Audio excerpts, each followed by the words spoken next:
अस्सलाम वालेकुम। प्रोग्राम रोज़नामचा के साथ मैं हूं आपका मेज़बान वसीम साबिर और आज मैं मौजूद हूं लोअर माल पुलिस स्टेशन में, जहां पर चंद मुलजमान को लाया गया है। सबसे पहले अगर बात की जाए दाता दरबार की, तो मेरे साथ एक ऐसा मुलजम जो है वो यहां पर मौजूद है जो डबल मर्डर की वारदात करने के बाद बजरिया जो है वो हवाई जहाज़ दुबई चला गया और वहाँ जाकर अपनी ज़िंदगी के तकरीबन 10 साल जो है वो 12 साल जो है वो उन्होंने वहाँ गुजारे। यहाँ पर डबल मर्डर की वारदात करने के बाद ये दुबई चले गए थे और पुलिस ने जो है वो बिनौने ममालिक भी जो है वो इंटरपोल के साथ रब्ता किया, जिन्होंने दोबारा फिर से उसको गिरफ्तार करके जो है वो पुलिस के हवाले कर दिया। मेरे साथ यहाँ पर मुलजिम मौजूद है। आपका नाम क्या है? चौधरी अदनान सर। चौधरी अदनान साहब, कत्ल की वारदात कैसे हुई, क्या मसला बन गया जो कि वारदात करना पड़ी, और कितनी देर आप जो है वो बिनौने ममालिक रहे और यहाँ से किस तरह से आप फरार हुए थे?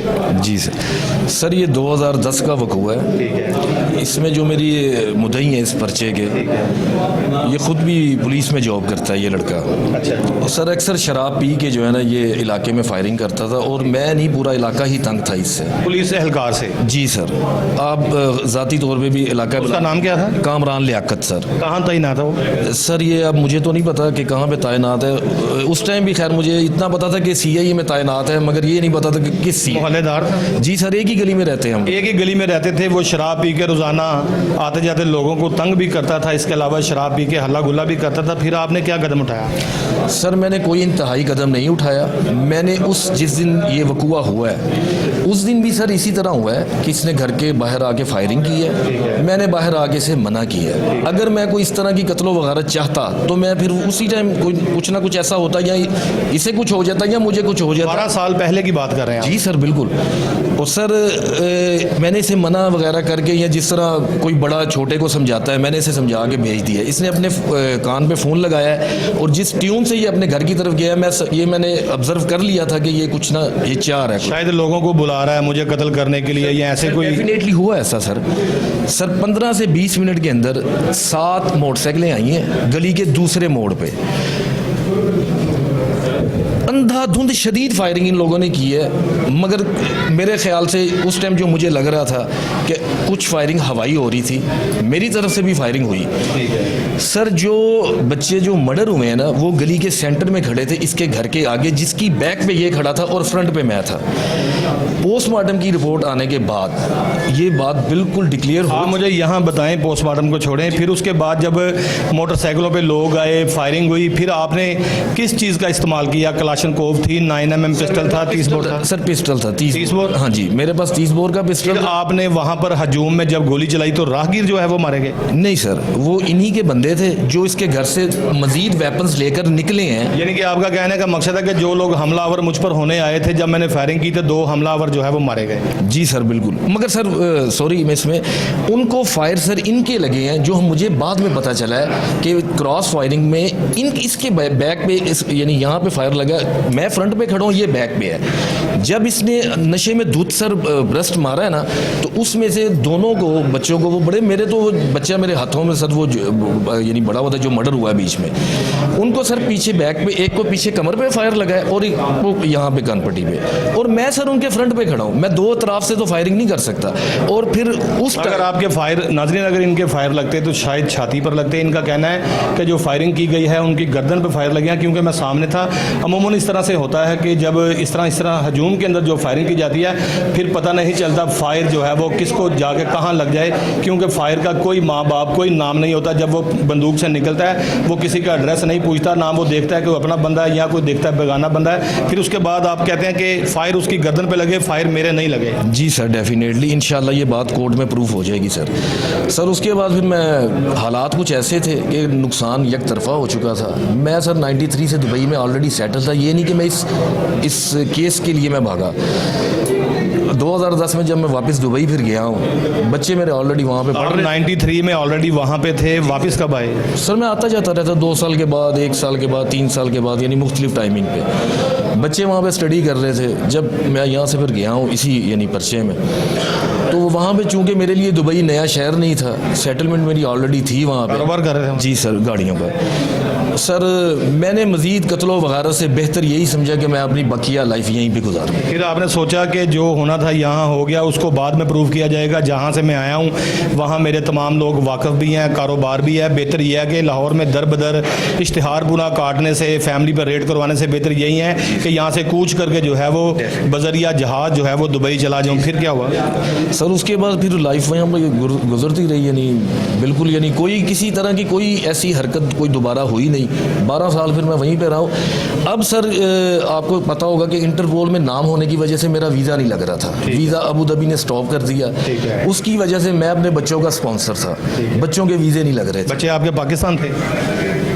अभी सर अभी भी दुबई में है सर। ठीक है सर वो उसके लिए मैंने यानी काफ़ी कोशिश तो की, मगर वहाँ पे आपको पता है उनके कानून के बड़े सख्त हैं, बड़े सख्त कानून है। तो वो वीज़ा नहीं लग सका बच्चों का, और बच्चों की स्टडी पे बहुत ज़्यादा बजाय वीज़ा लगने के इंटरपोल ने आपकी तलाश शुरू कर दी ताकि जहाँ पे आपका केस चल रहा है उनके हवाले किया जाए। जी सर डेफिनेटली। तो सर मैंने दुबई हेडक्वार्टर अलक़यादा में अपनी गिरफ्तारी दी उनको कि आप मुझे डिपोर्ट करें, मैं जाके फेस करना चाहता हूँ। अच्छा, आपने वहाँ पे खुद अंडर जो है करवाया हुआ गिरफ्तारी दी है, यानी कि इंटरपोल ने आपको गिरफ्तार नहीं किया था? वो सेक्शन इंटरपोल का ही है, मगर वो गिरफ्तारी आपने खुद दी? जी सर मैंने खुद जाके, यानी कि इंटरपोल वाले भी दुबई में होने के बावजूद आपको तलाश नहीं कर सके, आप खुद जाकर वहाँ गिरफ्तारी? सर वहाँ पे उनका एक लॉ है कि वो आपके पीछे नहीं आएंगे, अगर आप वीज़ा रिन्यूअल के लिए गए हैं या आप ट्रैवल करने के लिए, वहीं गिरफ्तार करेंगे, वहीं गिरफ्तार। उनके बहुत सारे ऐसे जदीद आलात हैं, जिस तरह से टूल प्लाजे बने हुए हैं, वहाँ पे भी आपकी तस्वीर होती है, आपका रिकॉर्ड होता है, या दीगर ऐसी जो एजेंसीज होती हैं जहाँ पर आप वीज़ा स्टैंड करने के लिए जाते हैं, पासपोर्ट लेके जाते हैं, वहाँ हर चीज़ का रिकॉर्ड मौजूद होता है। उसके बावजूद जब आप वहाँ पे जाते हैं तो फिर जो है वो आपको गिरफ्तार किया जाता है। आपको गिरफ्तार करने के लिए रेडिंग पार्टी वहाँ की तश्कील नहीं दी जाती? नहीं सर, मैं थोड़ा सा आपको, ये जो आप बात कर रहे हैं बिल्कुल डेफिनेटली ऐसा ही जी हाँ। है, मगर अगर आप दुबई के मुत्तहिदा अरब अमारात के किसी केस में वांटेड हैं तो तब आप कहीं पे भी नहीं जा सकते। इवन आप मेट्रो पे भी जाएंगे ना, वहाँ पे जब आपकी स्क्रीनिंग होगी, वहाँ की कंट्री का असूल ये है कि अगर वहाँ पे कोई वकूआ, कोई इंसिडेंट ऐसा होता है तो वहाँ की जो पुलिस है वो हरकत में आती है। अलबत्ता आपको गिरफ्तार करने के लिए छापे मारने की ज़रूरत नहीं है, दफातर में खुद गए तो पकड़ के बिठा लेंगे। जी सर डेफिनेटली ऐसा ही है सर, यानी अगर आप वीज़ा रिन्यूअल के लिए गए, मगर सर ये जो इंटरपोल की एक्सेस है ना, ये नॉर्मल इन लोगों ने अपने आम मामलात में नहीं रखी हुई, ये या एविएशन के ऊपर या अबू धाबी जब आपका वीज़ा रिन्यूअल के लिए जाना है, ये 2 जगह ऐसी हैं जहाँ पे आपको स्टॉप किया जाएगा और आपको अरेस्ट किया जाएगा। अदरवाइज़ अगर आप खुद चाहते हैं कि मैं अब जाना चाहता हूँ या मैं डिपोर्ट हो जाऊँ या मुझे भेज दिया जाए, तो फिर वहाँ पे CID हेडक्वार्टर अलक़यादा मौजूद है दुबई में, आप जाके कह सकते हैं अभी ये मेरी ID आप चेक कर लें, मैं वांटेड हूँ, प्लीज़ यू कैन डिपोर्ट। इदनान साहब, मुझे ये बताएं कि जब लाहौर में डबल मर्डर का वकूआ हुआ दाता दरबार के इलाका में, जहाँ पुलिस ने आपको अभी गिरफ्तार किया है, सामने लाया है मीडिया के, वहाँ पर जब आपको कैसे पता चला कि मेरे ऊपर डबल मर्डर का मुकदमा दर्ज कर लिया गया? FIR कहाँ से हासिल की? सर वो तो मुझे यहीं पे मैं था तो मुझे पता चल गया था, मैं 23 डेज़ के बाद गया था दुबई में। यानी कि कत्लों की वारदात के 22-23 दिन बाद जो है वो आप यहाँ से कूच कर गए थे? मैंने कोशिश की कि मैं यहाँ पे रह के हैंडल कर सकूँ, मगर मेरे बस में कोई चीज़ नहीं थी। लेकिन वहाँ जब आप चले गए दुबई, तो वहाँ बैठ के आपके किस तरह से बस में होता कि अपनी बेगुनाही जो है वो पाकिस्तान में साबित करते? अगर पाकिस्तान में आप होते तो शायद अपनी बेगुनाही साबित कर देते, अपने किसी दोस्त, किसी रिश्तेदार, किसी अहबाब, किसी लॉयर, किसी अपने अजीज़ के साथ जो है वो मुशावरत करके यहाँ के जो केसेस हैं, जिस तरह से आपने बताया कि जो है वो डबल मर्डर हुआ, गोलियाँ पीछे लगी, सामने नहीं लगी, अगर आप बेगुनाह थे फिर आप भागे क्यों? सर मैं तो पहली बात कि अपने आप को गुनहगार समझ के ही भागा था, ठीक है। वो तो मुझे बाद में पता चला जब आहिस्ता आहिस्ता तफ्तीश चली, जो मेरे दूसरे मुकदमेवार थे, 1 by 1 स्टेप बाई स्टेप बातें आगे आती रहीं, मुझे एकदम से सारी हकीकत तक जो है वो नहीं पता चला। साल गुजरा है, मेरा ख्याल है 2 साल गुजरे। पहले तो मैं खुद ही स्टे ये करना चाहता था कि मामला, आपको पता है कि हर बंदा यही कोशिश करता है कि चलो थोड़ा वक्त गुजरेगा, मामला थोड़ा ठंडा होगा तो मैं इसको हैंडल करता हूँ, मगर इस हकीकत का मुझे पता चल चुका था, मगर हालात नहीं थे सर, मैं मुकाबला उसका फेस नहीं अभी कर सकता था, ना ऐसी कंडीशन थी। और जब जैसे जैसे टाइम गुजरता गया तो मैंने बेहतर यही समझा कि यार अब यहाँ पे बच्चे भी यहाँ पे है, भाई भी यहाँ पे, सारी फैमिली, इवन मेरे चचा था, सब यानी पूरी फैमिली वहाँ पे है, तो मैंने कहा बेहतर यही कि अपने ख़ानदान, अपनी फैमिली के साथ पाकिस्तान आने से पहले मशावरत की कि मैं गिरफ्तारी दे रहा हूँ और उसके बाद मैं पाकिस्तान चला जाऊँगा। वहाँ पर कोई तंगदस्ती आ गई थी जिसकी वजह से आपने सोचा कि अब यहाँ रहना मुहाल हो गया, लिहाजा गिरफ्तारी दे दें? जी सर, तंगदस्ती थी, बच्चों की स्टडी ही मेरे लिए बड़ी तंगदस्ती थी कि उनके लिए वीज़े स्टैंड करना, उनकी नौकरी के लिए, उनके उठने बैठने के लिए परेशानियां जो है वो दिन ब दिन बढ़ती चली जा रही थी दुबई के अंदर। फिर आखिरकार आपने अपनी फैमिली के साथ रब्ता किया, उसके बाद आपने तमाम फैमिली ने ज्वाइंट होकर इस बात का मशवरा किया कि जो सऊदी अरब हुकूमत को जो है वो दुबई जो है वो हुकूमत को जो है वो गिरफ्तारी दे दें, सरेंडर कर दें, ताकि लाहौर में पाकिस्तान में आके आप अपना मुकदमा लड़ सकें। अभी केस की सूरत हाल क्या है, कहाँ तक पहुँचा है? सर इंशाल्लाह एसपी साहब ने अपनी निगरानी में सारी तफ्तीश करवाई है, तो इंशाल्लाह इन्वेस्टिगेशन जी सर सारे हकायक इंचार्ज साहब भी हैं अपने जो है वो राना सदाकत साहब हैं, उनका नाम, उन्होंने भी सारी मेरिट पे तफ्तीश की है। तो बाकी इंशाल्लाह कुछ अदालत में होगी और बाकी अल्लाह ते डोरियाँ ही हैं सर। आप मानते हैं कि ये आपने मर्डर किए हैं? सर नहीं, मेरा ज़मीर मुतमिन है कि ये मर्डर मुझसे नहीं हुआ। जब आप यहाँ से भागे थे उस वक्त आपको लोगों ने कहा था कि आपने 2 कत्ल कर दिए, भाग जाओ? नहीं सर, लोगों ने तो खैर नहीं कहा, मगर वक्त कुछ ऐसा था, हालात ऐसे थे कि मैं जाना ही मेरी बेहतरी थी। आपके डबल मर्डर का मुद्दई अब कौन है? पुलिस एहलकार है या कोई उनके वालिदैन है बच्चों के? सर इसने जिस अपने भाई का मर्डर जिस बंदे पे डाला उसको पुलिस ने ही अपनी पुलिस कांस्टेबल का भाई भी जो है वो नहीं सर, ये जो मेरा मुद्दई है ना इस वक्त कामरान लियाकत, इसका एक भाई मर्डर हुआ ऑलरेडी पहले भी हुआ है। नहीं इसी वकूए में? हाँ जी इसी वकूए सर। उसमें इसने जिसका नाम लिखवाया था ना कि मैं मेरे भाई को चौधरी अंजम शरीफ ने मारा है सर, उसको पुलिस ने अपनी इन्वेस्टिगेशन में बेगुनाह साबित किया कि वो मौके पे मौजूद नहीं था। ठीक है सर। दूसरा जो मर्डर हुआ वो मुझ पे डाल दिया, ठीक है, वो इंशाल्लाह उसकी तफ्तीश हो चुकी है। अंजम शरीफ कौन है? वो मेरे कज़न है सर, मंडी वाले? जी वो जो सब्जी मंडी में होते हैं अंजम शरीफ? अच्छा, वो आपके कज़न है? जी सर, उन पे ये पर्चा हुआ था, लेकिन पुलिस ने उसको मेरिट पर जो है वो खारिज कर बिल्कुल डेफिनेटली सर पूरे मेरिट पे किया है। वो पंजाब कार्डियोलॉजी में जेरे इलाज थे, उनको स्टंट डल रहा था। वो हुआ हुआ? जी सर बिल्कुल। अब की जो सूरत हाल ये है कि आपकी तफ्तीश एसपी साहब खुद मेरिट पर करवा रहे हैं, लेकिन ये जो आपको हथकड़ी लगी है सर ये नदामत की बात, मुझे बड़ी नदामत की बात है। और ये हथकड़ी शायद आपके बहुत सारे दोस्त को नूर न्यूज़ की टेलीविज़न स्क्रीन पर देख भी रहे हैं, रिश्तेदार देख रहे हैं, सालियाँ देख रहे हैं, साले देख रहे हैं, सारा ख़ानदान देख रहा है। मेरा ख्याल है कि उनको तो नदामत नहीं होनी चाहिए। उसकी वजह यह है कि हम मशवरा होकर आप जो है वो यहाँ पर पाकिस्तान में आए हैं और गिरफ्तारी भी एज ए कल्चर वाइज तो नदामत ही है ना, यानी बच्चों के लिए किया कि भी उनकी स्टडी रुक रही थी वहाँ। जब आप जेल में जाएंगे तो जेल में हर बंदा आपसे पूछेगा जनान साहब डबल मर्डर किया, और आप हस्बे रिवात ऐसे ही कहेंगे कि वो मैंने नहीं किया। जेल के अंदर कोई भी मुल्ज़िम होता है तो यही कहता है ना ये मैंने नहीं किया, तो जेल वाले उसका मजाक उड़ाते हैं कि कोई भी जो है मुल्ज़िम यहाँ जुर्म करने के बाद आता है वो कहता है मैंने नहीं किया। उनको किस तरह से जो है वो आप सेटिस्फाई? सर मैं इंशाल्लाह करूँगा सेटिस्फाई, क्योंकि मैं अपनी गिरफ्तारी से पहले भी लोगों को यही कहता था कि ये मर्डर मुझसे नहीं हुई। नहीं तो कई लोग ऐसे भी आपको मिलेंगे जो आपको शेखी में बोलेंगे कि नहीं वो फलाना मर्डर भी मैंने ही किया। तो सर मैं अपने सरेंडर होने से पहले भी अपने दोस्तों को, अपने रिलेटिव्स को, अपने जानने वालों को यही मैसेज दिया है कि यार ये मर्डर मुझसे नहीं हुए। मेरा नाम किस तरह से अपनी बेगुनाही साबित करोगे? उसकी वजह यह है कि जाए वकूआ पे आप पाए गए हो, सीसीटीवी फुटेज मौजूद है, उसके बाद फायरिंग भी हो रही है दोनों ही तरफ से, आप भी कर रहे हैं वो भी कर रहे हैं। उसके अलावा जो है वो आप मौका पर मौजूद हैं, आपकी CDR बता रही है आप मौका पे मौजूद है। सिर्फ फायरिंग की अगर बात रही तो फायरिंग का ताइन कौन करेगा कि फायर कौन सा किधर आगे लगा? सर वो पुलिस दोनों साइड से खोल लेकर गई है और इनकी साइड से ये एक 222 राइफल 222 बोर राइफल फेंक कर भागा है, एक शेड के ऊपर रख कर भाग गया, जो पुलिस ने उस टाइम पे रिकवर की थी, जो इनकी साइड से बरामद हुई है। और इनकी साइड से सर 30 बोर के खोल, 9mm के 222 और 12 बोर राइफल पंप एक्शन और 222 पुलिस वहाँ से लेकर गई थी इनकी साइड से, जहाँ से खड़े होकर ये फायरिंग कर रहे थे। और सर जहाँ पे सर चले मैं आपको एक थोड़ी सी और बात बता देता हूँ। सर ये कह रहे हैं कि हम लोग इनके घर पे आए, ये खाना खा रहे थे। FIR बोल रही है? जी सर FIR बोल रही है, और मैंने और चौधरी अंजम ने इन पर धावा बोला है और अंधाधुंध फायरिंग कर दी है। चौधरी अंजम तो वहाँ मौका पे मौजूद नहीं था, वो तो कार्डियोलॉजी अस्पताल में था, उसका रिकॉर्ड भी सारा बताएगा। बिल्कुल सर वो सारा रिकॉर्ड दिया है, इन्वेस्टिगेशन में दिया उसने। अच्छा सर उसके बाद सर एक बंदे के ऊपर अगर मैं चढ़ गया हूँ तो उसको फायर इतने डिस्टेंस से लगना चाहिए ना, तो फिर 50 मीटर से तो नहीं लगना चाहिए। तो मैं तो अपने घर के आगे खड़ा हूँ, जहाँ से अगर जाए वकूआ पे गए हैं इंचार्ज साहब, सारा देख कर आए हैं। और जो मर्डर हुए हैं सर वो सेंटर में खड़े हैं, ये उनके पीछे वाली साइड पे खड़ा है, मैं उनके फ्रंट पे खड़ा हूँ सर। इसी तरह के पॉइंट्स हैं जिनके ऊपर आपको तो मैंने पहले ही बोला कि अल्लाह ते डोरियाँ ने, बाकी इंशाल्लाह ये प्रूफ होगा सर। 12 साल में सुबह दोपहर शाम जिस तरह से डॉक्टर दवाई देता है उसी तरह तरह से आप दुबई में बैठ के भी सोचते रहे कि यार ये डबल मर्डर मेरे पे पै गया, की बनेगा, परेशानी बन गई। आप बतौर मुलजिम क्या समझते हैं अदनान साहब, फायरिंग करने वाला कौन था और किसके फायरों से ये डबल कामरान लियाकत सर खुद जो मुद्दई मुकदमा है? जी सर। नाजरीन, यहाँ पर बहुत सारी चीज़ें ऐसे भी मैं बताता चलूँ कि जो मुद्दई मुकदमा होता है बाद में वो मुलजिम कहलाता है। और अदनान का भी यही कहना था कि जो फायरिंग की गई है, जो डबल मर्डर किया गया है, वो मैंने नहीं किया, क्योंकि उसकी इन्वेस्टिगेशन जारी है और मैं इंशाल्लाह अदालत में भी जो है वो प्रूफ दूंगा। सबसे बड़ी बात यह है कि FIR जो कहती है कि मेरे घर के ऊपर जो है वो अदनान और इसके अलावा इनका जो कज़न था अंजुम, वो आए और उन्होंने जो है वो कलाशनकोव का इस्तेमाल किया। लेकिन वहाँ पर देखना यह है कि अंजुम तो उन दिनों में जो है वो हार्ट पेशेंट था और अस्पताल में दाखिल था। हकाइक जो है वो कोहिनूर न्यूज़ का काम है बताना।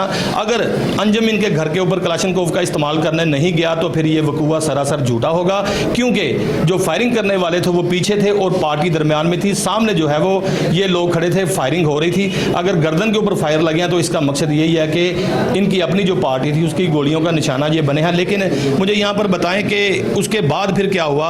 अंजुम को पुलिस ने बेगुनाह कर दिया, फिर आपने जो है वो अपनी बेगुनाही साबित की? सर मैं जब अंजुम चौधरी ने अपने आप को बेगुनाह साबित किया, मैं यहाँ से जा चुका था। उसके बाद मेरे ऊपर सारा यानी इस आप FIR का कह लें कि वज़न सारा सर मेरी तरफ आ रहा था सारा। तो मेरे हालात चौधरी अंजुम की बनिस्बत काफ़ी क्रिटिकल थे उस टाइम पे, क्योंकि कामरान लियाकत जो है सर ये इसके हाथ पड़ते थे उस टाइम। मुझे ये था कि कहीं एनकाउंटर ना कर दें, तो मैंने बेहतर यही समझा कि मैं वहीं पे जो है ना दुबई चला जाऊँ। ये थे मेरे साथ जो है वो मुलज़म थे जो कि जिनके ऊपर डबल मर्डर था। आप भी मेरे साथ सदाकत साहब थोड़ा सा इधर आएँ, मुझे थोड़ा सा बताएं कि 12 साल के बाद जो कि लाहौर पुलिस जिसको तलाश नहीं कर सकी, आपने उसको तलाश कर लिया है। मुलज़म के हवाले से बताएं। इदनान का कहना है कि मैं डबल मर्डर का मुलज़म नहीं हूँ, क्योंकि जब क्रॉस फायरिंग होती है तो दरमियान में जो पार्टी थी, फायरिंग जो है वो गर्दन पे की गई है और मैं सामने था। अगर चेहरे पे फायर लगता या सीने पे फायर लगता तो मैं मुलज़म था। लेकिन 12 साल के बाद भी मैंने जो है वो इंटरपोल को दुबई के अंदर जाके गिरफ्तारी दी है। ताहाल अभी जो है वो तफ्तीश कहाँ तक पहुँची है और कितना गुनाहगार पाया जाता है? जी शुक्रिया आपका। जैसा SP साहब ने आपको बताया है कि जैसे इसको गिरफ़्तार करके लाया गया है थ्रू इंटरपोल, तो इंटरपोल के ज़रिए हमने इसे लेके आए हैं। तो अभी हमारे पास ये रिमांड पे चल रहा है, अंडर इन्वेस्टिगेशन है। जो भी इंशाल्लाह इस पर मेरिट होगा 100% मेरिट इंश्योर करेंगे as per direction and orders of seniors. इसको हम इंशाल्लाह मेरिट पे इंक्लूड करेंगे। मुद्दई मुकदमा तो यही कहता होगा कि मेरा मुलज़म ही ये है, लेकिन आपकी तफ्तीश कहाँ तक पहुँची? हमारी अभी तफ्तीश ज़ेर तफ्तीश है मुकदमा। अभी हमने इसे रिकवरी भी की है। अभी जो है ना फ्रैक्शन फिगर कुछ सफ़ा मिसल पर रह गए हैं, कुछ अभी रहते हैं। वो जब कंक्लूड होते हैं तो फिर हम अपनी इन्वेस्टिगेशन। किसी के साथ कोई ज़्यादती नहीं होगी। जो मुलज़म होगा वो जेल जाएगा, जो बेगुनाह होगा वो अपने घर जाएगा। मेरे साथ यहाँ पर मुलज़म भी मौजूद था, इसके अलावा इंचार्ज इन्वेस्टिगेशन भी यहाँ पर मौजूद था। उनका कहना था कि जो मुलज़म होगा वो जेल जाएगा और जो मुलज़म नहीं होगा वो अपने घर चला जाएगा। SP इन्वेस्टिगेशन भी मेरे साथ यहाँ पर मौजूद है, उनकी जानिब चलेंगे। लेकिन मुझे यहाँ की ब्रेक लेनी है। ब्रेक के बाद दूसरे मुलज़म से भी बात करेंगे और SP इन्वेस्टिगेशन से भी बात करेंगे कि इसकी तफ्तीश जो है वो कहाँ तक पहुँची। मुझे एक ब्रेक लेनी है, ब्रेक के बाद फिर से हाजिर होते हैं।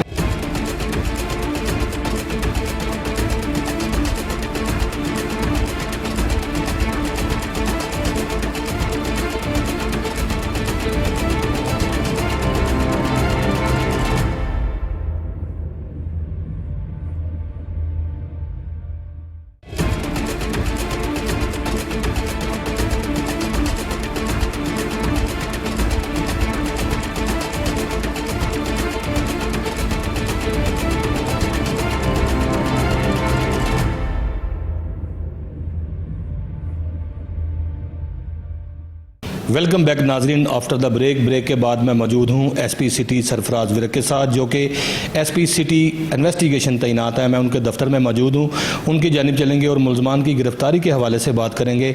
SP साहब आपका बहुत शुक्रिया। आज आपने बड़ी रौनक लगाई हुई थी और 12 साल के बाद जो है वो एक ऐसे इश्तिहारी को भी गिरफ़्तार किया जिसको लाहौर पुलिस ढूंढ रही थी, लेकिन जो है वो कामयाबी का सेहरा आपके सर पे सजा। थोड़ा सा बताएं कि आज कितने मुलजिम गिरफ़्तार किए गए और उनसे बरामदगी क्या क्या थी? बिस्मिल्लाहिर्रहमानिर्रहीम। सबसे पहले तो अल्लाह पाक की बड़ी मेहरबानी है कि उन्होंने हमें एक ऐसे मुकदमे में सरखरू किया जो कि 12 साल पुराना था और जो बिल्कुल एक इम्पॉसिबल नज़र आता था कि अब यकसू होगा, क्योंकि मुलजिम जो है वो गैर मुल्क फ़रार था और वहाँ से पुलिस ने बहुत एफ़र्ट्स की थी लेकिन वो अरेस्ट नहीं हो सका था। लेकिन ये है कि अभी आपको पता है मॉडर्न इंटरवेंशंस हैं। हमारा जो इंटरपोल के साथ एक MOU है कि जो भी मुलजिम होगा उसका हम रेड वारंट इशू कराएंगे, जो कि हमारे मुल्क में मतलूब होगा। जो इश्तिहारी मुलजिम है वो हमने रेड वारंट इशू कराया था। उस पर इंटरपोल, चूँकि आपको पता है इंटरपोल के ऑफिस दुनिया के तकरीबन हर मुल्क के अंदर हैं, तो उसके तहत वो फौरी तौर पे हर अपने ऑफिस के अंदर ये इन्फॉर्मेशन जो है वो फ़्लो कर देते हैं ऐसा जो भी मुजरिम होता है उसकी अरेस्ट के लिए। इसी तरह वो जो लोकल गवर्नमेंट होती है वो उसकी जो वहाँ की जो आप समझें कि सोशल एमिनिटीज़ होती हैं, जो जैसे कि आप समझें राशन कार्ड हो सकता है, सेहत कार्ड हो सकता है, इस तरह की जो फैसिलिटीज़ होती हैं उनको भी टेम्परेरीली ब्लॉक कर देते हैं। उसके अलावा अगर उनका वीज़ा वगैरह एक्सपायर होता है तो उसको भी तजदीद नहीं करते जब तक कि वो अपने मुल्क में जाके वो ट्रायल फेस नहीं करता। इसी तरह ये अदनान उर दानू जो कि UAE में रूपोश रहा है, अभी इसका वीज़ा एक्सपायर हो चुका था और इसने अपने तौर पे काफ़ी कोशिश की होगी कि ये उसको किसी तरह रीन्यू कराए, लेकिन चूंकि हमारी तरफ से रेड वारंट इशू था इवेंचुअली इसको सरेंडर करना पड़ा और इंटरपोल ने फिर इसको हमारे हवाले किया। और ये 2010 का एक मुकदमा है जिसमें इसके दीगर 2 साथी भी नामजद थे जो ऑलरेडी अरेस्ट हो चुके थे। अब इसकी गिरफ्तारी के बाद और इससे बरामद होने वाले असले के बाद ये मुकदमा यकसू हो चुका है और इंशाल्लाह अब इंसाफ के तकाजे जो है वो मुकम्मल तौर पे पूरे होंगे। SP साहब मुझे बताएं कि आप बतौर SP इन्वेस्टिगेशन समझते हैं कि जिस तरह से कोई भी मुलज़म बड़ा ऑफेंस करता है, 392 करता है, 395 करता है, ख़ासकर रॉबरी मर्डर भी हो, इस तरह के बड़े जो ऑफेंस किए जाते हैं ये फौरी तौर पर जो है वो UAE का जो है जाने का इंतखाब करते हैं। हमारे ऐसे सिस्टम्स होने चाहिए जो कि एयरपोर्ट्स पर जो है वो कंप्यूटर ऐसे होने चाहिए ताकि पता चल सके कि कौन सा बंदा जो है वो ऑफेंस करके आया, फौरी तौर पर उसकी तस्वीर जो है वो एयरपोर्ट पर जो है वो पूरे पाकिस्तान के शाया कर दी जाए ताकि उसको फौरी तौर पर वहाँ पे ब्लॉक कर दिया जाए। और मुलज़म के हवाले से जिस तरह से आपने बताया, मुलज़म का कहना था कि जी मैंने वहाँ पर ख़ुद सरेंडर किया, जिस पर मैंने उनसे ये सवाल किया कि पुलिस की जानिब से आपको तंग दस्ती दी गई, क्योंकि इसने बहुत कोशिश की होगी कि मेरा वीज़ा जो है वो स्टैंड हो जाए और मैं यहीं पर रिहाइश पजीर रह लूँ। इस हवाले से थोड़ा सा बताएं कि एयरपोर्ट पर जो है वो ऐसे कोई सिस्टम्स लगने चाहिए। जी बिल्कुल ऐसे ही है। अक्सर जो संगीन नौयत के जुराइम करते हैं मुलज़मान वो फौरी तौर पे यहाँ से भागने की कोशिश करते हैं। उसके लिए हमें मज़ीद कोऑर्डिनेशन बढ़ाने की ज़रूरत है लोकल पुलिस और FIA की इमिग्रेशन विंग में, कि वहाँ पे एक प्रोविजनल लिस्ट हो जिसके अंदर फौरी तौर पे इस बंदे का नाम आ जाए जिस पे FIR रजिस्टर्ड हो, ताकि उसको फौरी तौर पे फ्लाई ना करने दिया जाए। ठीक है, वो वॉच लिस्ट और दीगर जो हैं वो प्रोसेस इतने लंबे हैं, ख़तों किताबत इतनी लंबी है कि वो मुलजिम तब तक उसका फ़ायदा उठाते हुए यहाँ से फ़रार हो जाता है। तो इसकी इंटीग्रेशन ज़रूरी है पुलिस की और FIA की, और जो लीडरशिप है, पुलिस लीडरशिप इस पर काम भी कर रही है कि जैसे ही FIR हो तो फौरी तौर पे जो हमारी अलाइड एजेंसीज़ हैं उनके साथ हमारा रिकॉर्ड जो है वो रिफ्लेक्ट हो, ताकि ऐसे मुलजमान जो बाहर भाग जाते हैं उनको फौरी तौर पे गिरफ्त में लिया जा सके। गुलफाम इंचार्ज इन्वेस्टिगेशन शफीकाबाद तैनात है, उन्होंने भी जो है वो मुलजमान को गिरफ़्तार किया था जो कि इंतहाई ख़तरनाक थे। उस हवाले से थोड़ा सा बता दें कि शफीकाबाद पुलिस ने जो कार्रवाई की है। जी, पिछले साल 6ठे महीने में शफीकाबाद में एक वक़ूआ पेश आया था जिसमें मुलजिम शफाकत उर्फ लालू गुजर जो है उसने उमर नामी शख्स जो है उसने जिसने आटे की चक्की बना रखी थी उसको एक मामूली सी वजह पे कि आपकी आटे की चक्की से बहुत ज़्यादा शोर आता है और इसको बंद कर दो, उसकी तलक कलामी पर फायरिंग की जिससे उमर जाँ बहक हो गया, उसकी वालदा, उसका भाई और एक राहगीर ज़ख्मी हो गया। और ये वीडियो जो है ये हमारे जो न्यूज़ चैनल्स हैं उस पर वायरल भी हुई थी। तो इंचार्ज शफीकाबाद ने बड़ा एहसन काम किया है और एफर्ट्स पुट करके ऐसे इश्तिहारी मुलज़म को अरेस्ट किया है। उसके अलावा इससे असला भी बरामद किया है जो कि वक़ूए में इस्तेमाल हुआ है, वो नाजायज़ असला रखने का भी उस पर FIR होगी। इसके अलावा इसका क्रिमिनल रिकॉर्ड साहब जो है वो भी हासिल किया गया जिसमें नाजायज़ असला वगैरह किसके हैं, और ओवरऑल इलाके में इसकी रेपुटेशन इन्वेस्टिगेशन जो मुलजिम है इसकी कोई अच्छी नहीं थी, ठीक है, उसकी वजह से लोगों को एक बड़ा रिलीफ मिला है ऐसे इश्तिहारी की गिरफ्तारी से। ऐसे इश्तिहारी की गिरफ्तारी के हवाले से बात की जाए तो बड़ा रिलीफ मिला है। उस पर जो है वो अगर देखा जाए तो पुलिस की जानिब से जो है वो जो मुलज़म बाहर के मुल्क फ़रार हो गया था यूएई में, उसको भी जो है वो गिरफ़्तार किया गया और कानून के मुताबिक उसके साथ भी जो है वो किया जाएगा। इसके अलावा मैं बताता चलूँ कि जो मुलज़म था जो कि आटे की चक्की के हवाले से बड़ा तंग था पहले कि जी यहाँ पर शोर होता है, शोर की बिना पर जो है वो उसने फायरिंग करके जो है वो मुलजमान ने जो फायरिंग की तो उस घर वालों को भी ज़ख्मी किया और उसकी साख भी जो है वो कोई इतनी इलाका में अच्छी नहीं थी, इलाके भी जो है वो उसके बुरे जो है वो तंग थे। ख़ासकर जो है वो क्रिमिनल रिकॉर्ड के हवाले से अगर बात की जाए तो उसका साबिक़ा क्रिमिनल रिकॉर्ड भी था और ये अपने इलाका में फायरिंग करता था और ये दहशत की अलामत बनता था।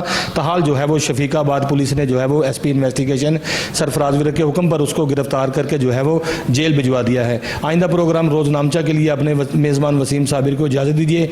आइंदा फिर आपसे मुलाकात होगी, सेम वक्त सेम टाइम। अपना बहुत सारा ख्याल रखिए। अल्लाह हाफिज़।